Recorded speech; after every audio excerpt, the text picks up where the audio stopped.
নমস্কার বন্ধুরা, welcome to my channel my fortune story. আশা করছি আপনারা সবাই ভালো আছেন। ফিরলাম নতুন ভিডিও নিয়ে। ভিডিওটি সম্পূর্ণ দেখার অনুরোধ রইল। আর ভিডিওটি দেখে যদি ভালো লাগে তাহলে প্লিজ একটা লাইক করে দেবেন, আর যদি মনে হয় তাহলে সাবস্ক্রাইব করে নেবেন। আজ সকালবেলা আমার খুব শরীর খারাপ ছিল। ঘুম থেকে উঠতে পারছিলাম না। পা থেকে কোমর থেকে প্রচন্ড যন্ত্রণা করছিল।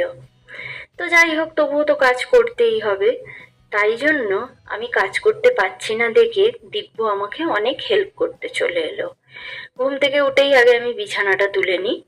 তো আমি বিছানাটা তুলছি, পাচ্ছি না দেখে ও আমাকে বালিশ টালিশগুলো সমস্তই নামিয়ে দিল আস্তে আস্তে করে। ওর মরি শিল্ড, বালিশ সমস্ত কিছুই নামিয়ে দিল। তা আমি অনেকটাই হেল্প পেলাম ওর কাছ থেকে। তারপর আমি চাদর টাদর টেনে বিছানা ঝাড় দিয়ে বিছানাটা ঠিকঠাক করে দিলাম বালিশের জায়গায়। যাই হোক, ও ছোট বাচ্চা, যা করেছে তাই অনেক। এই যে দেখতে পাচ্ছেন একজন প্রাণী। এখন তো ওয়েদারটা এমনই, থেকে থেকে বৃষ্টি হচ্ছে আবার থেকে থেকে রোদ বেরোচ্ছে। তো বৃষ্টির জলে ও বোধহয় কোনোভাবে বেরিয়ে পড়েছিল। তো আমাদের বাড়ির সামনে এসে গিয়েছিল, ওকে আশ্রয় দেওয়া হয়েছে। তো মাছ টাছ ঘাটার পর কি করবে, আমি তো ঘর ঝাড় দিই, এটা আমার ডিউটি। তো আমি দেখছি যে খুব শরীর খারাপ, বলছি যখন বললাম, তো দেবার্গ বলল ঠিক আছে, তোমার এত শরীর খারাপ, আমি দিয়ে দিচ্ছি ঝাড়। ও তো এমনিতে ঝাড় দেয় না, ও অভ্যেস নেই, কিন্তু আমি ওকে বলে বলে দিলাম। দেখলাম ও বেশ সুন্দর ঝাড় দিয়েছে। ঘরের কোথাও নোংরা ছিল না, যেখানে যেখানে নোংরা ছিল ও সাইড থেকে কর্নার থেকে ঠিক ঝাড় দিয়ে দিয়ে নোংরাগুলোকে বার করলো। আসলে এইভাবেই তো কাজ করতে করতে কাজ শিখে যায়।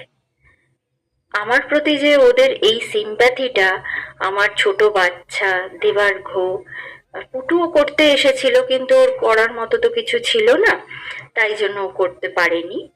তো আমার প্রতি যে এই সিম্প্যাথিটা ওদের আছে, এইটা দেখে আমার খুব ভালো লাগলো। নিজের মনে একটা শান্তি পেলাম যে না, কেউ একজন সিম্প্যাথির জন্যও আছে। তো সুন্দরভাবে ঝাঁট দিয়ে নিল। তবে নতুন তো, তাই জন্য ঠিক মতো আয়ত্তেও করতে পারছিল না। যাই হোক, আমি বলে বলে দিলাম, ও ভালো মতোই করে নিল।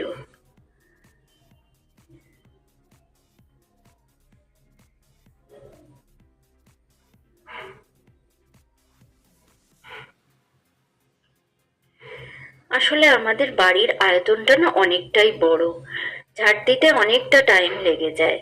আর বাড়িতে ধুলো ময়লাও খুব বেশি পরিমাণে হয়। তো সেই ধুলো ময়লাগুলো সমস্তটাই কন্ট্রোল করা, একটা ছোট বাচ্চা তো, ওর পক্ষে অতটা সম্ভব হয়নি। তো যাই হোক, যা করেছে যতটুকু করেছে সেটাই আমার জন্য অনেক। ওই একটা দিন রেস্টেই আমার যেন মনে হচ্ছে আমি 1000 দিন রেস্ট পেয়ে গেছি।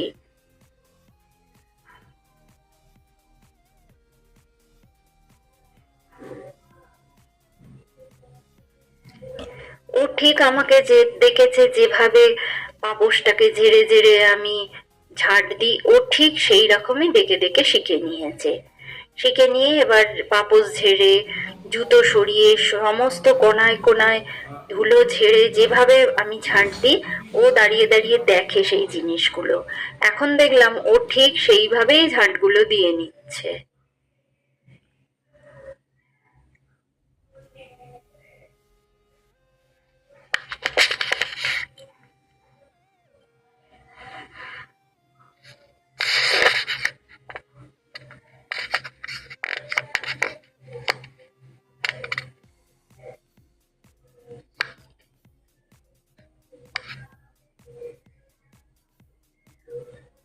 ও আবার ঝাড় দেওয়া হয়ে গেলে স্কুলে যাবে, তাই জন্য আমি একটু তাড়াতাড়ি করে বললাম একটু তাড়াতাড়ি করে নে। ও মুছে দেবো বলছিল, আমি বললাম না, ঝাড় দিয়েছিস ঠিক আছে, মুছে দিতে হবে না, কারণ তুই আবার স্কুলে যাবি, তো স্কুলে যেতে তোর দেরি হয়ে যাবে।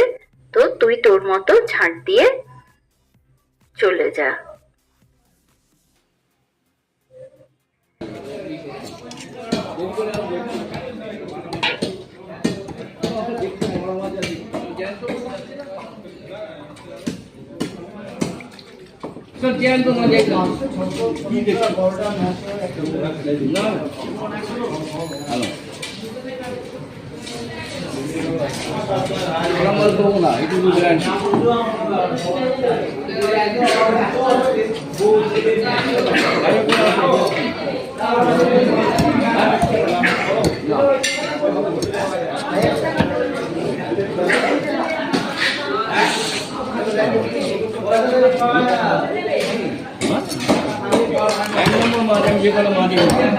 হয় দিন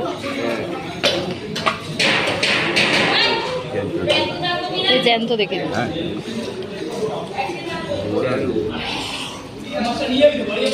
কেটে দিতে হবে।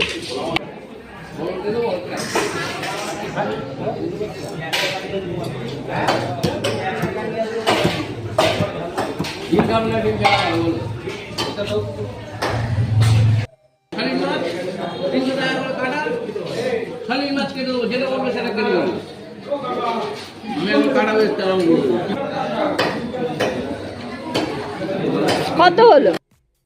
নিশ্চিত তো পালাবে না, পালা যেতে পারে, ওটা আগে খেয়ে চলে গেল। ওইটা আলাদা। সেরকম অনেক ওই তো আগে কত বললাম, 200 টাকা, 200 টাকা আর 70, 200 টাকা। কেউ যে দাঁড়ানোর ঠিক নেই।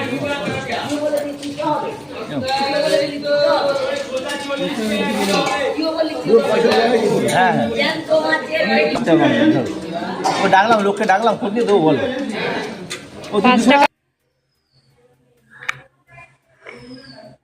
একে শরীরটা ভালো না, আবার আমার মাছ ফুরিয়ে গেছে, আজকেই মাছ কিনতে হবে।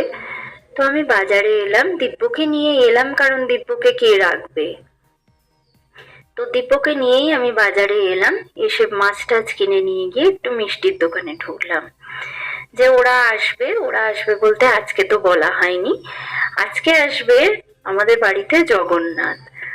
তো তার জন্য আমি মিষ্টি কিনে রাখবো। আর যারা বাইরে থেকে আসবে তাদের তো বাইরে থেকে আসতে অনেকটা কষ্ট হয়, একটু জল আর মিষ্টি দিলে আসার পরেই একটু ভালো লাগে। আমার তো অন্তত এই পদ্ধতিটাই খুব ভালো লাগে, কেউ যদি একটু জল মিষ্টি দেয়। তো সেই জন্যই আমি একটু জল মিষ্টি কিনে নিলাম, কিন্তু মিষ্টি সেরকম খুব একটা পছন্দ হচ্ছিল না। আর সরি, জল কিনিনি, মিষ্টিটাই কিনেছি। তো মিষ্টি পছন্দ হচ্ছিল না, যাই হোক যা ছিল তার মধ্যেই কিনে নিয়ে বাড়ি এলাম। এসেই বাড়িতে আমি মাছটা ধুয়ে আর একদম রান্না বসিয়ে দিলাম। বেশি দেরি করিনি, যে কাজটা করতেই হবে আমার মনে হয় যে সেই কাজটা খুব তাড়াতাড়ি করে নেওয়াই বেটার। না হলে আরো শরীর খারাপ হয়ে গেলে আর তো পারবোই না। আর আমার তো ফ্রিজ নেই, মাছগুলো আমি রাখবোই বা কোথায়। তো তাড়াতাড়ি করে যতই শরীর খারাপ হোক আমাকে রান্না করতেই হবে, দিব্যকে খাওয়াতেই হবে, এই প্রসেসগুলো আমার চলবেই। সুতরাং আমি এসে আর একটুও সময় ব্যয় না করে তাড়াতাড়ি মাছ টাছ ভেজে আমি রান্না করে রাখলাম। ওদের দুজনের জন্য একটু সর্ষে বাটা দিয়ে আমি মাছ করে নিলাম। এর মধ্যেই পুটু গিয়ে খবর দিল, ওই দেখো আসছে। আর ওই দেখুন আসছে দূর থেকে হেঁটে হেঁটে জগন্নাথ।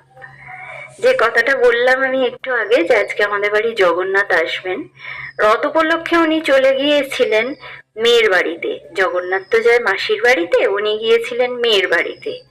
তো মেয়ের বাড়ি থেকে এবার উনি নিজের বাড়িতে ফিরে আসছেন। তো ওনারা আসবে বলেই আমার আজকের টপিকটা ছিল জগন্নাথ বাড়ি ফিরছে।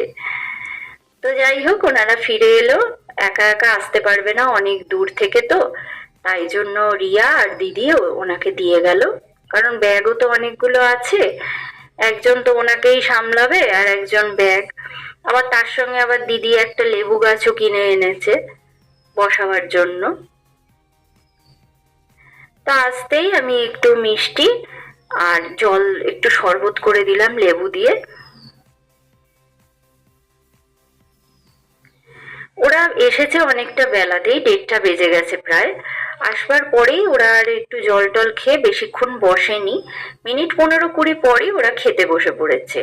তো ওরা তো এলে দাদার ঘরে খায়, দাদা যথাসাধ্য ভালো মতোই আয়োজন করে রেখেছে ওদের জন্য। তো আমি আর কি করব, ওদের জন্য ওই দুটো মাছের সর্ষেই দিলাম, কারণ মামনি তো সেভাবে খায় না, ওরাই খাবে। তোরা খেয়ে দে, আর বেশিক্ষণ বসেনি, কারণ ওদের বাড়ির ডিস্টেন্সটা অনেক বেশি, তাই জন্য ওরা বলল যে আমরা খেয়ে দিয়েই চলে যাব। তো ঠিক আছে, খেয়ে দিয়ে মিনিট 10 বসে ওরা বাড়ির জন্য রওনা হলো, কারণ ওদের বাড়ি যেতেই অন্তত 3 থেকে 4 ঘন্টা লেগে যাবে। আর খেতেও বসেছে বেশ দেরিতে।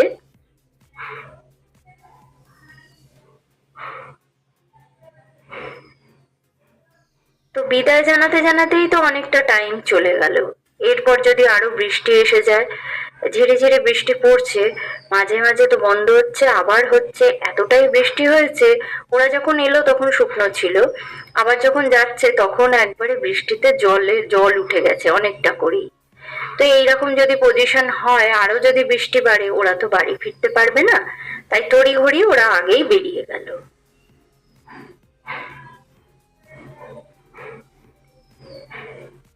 এইভাবেই ওদের বিদায় জানাতে হলো। ওদের বাড়িটা এতটাই দূরত্বে যে এসে একটু বসতে পারে না। তো ভিডিওটি দেখতে দেখতে যারা শেষ পর্যন্ত চলে এসেছেন তাদের উদ্দেশ্যে একটা কথা বলছি, ভিডিওটি যদি দেখি একটুও ভালো লেগে থাকে তাহলে প্লিজ একটা লাইক করে দেবেন। ফিরবো নতুন ভিডিও নিয়ে, ততক্ষণের জন্য সবাই ভালো থাকবেন, সুস্থ থাকবেন, ভগবান সবার মঙ্গল করুন।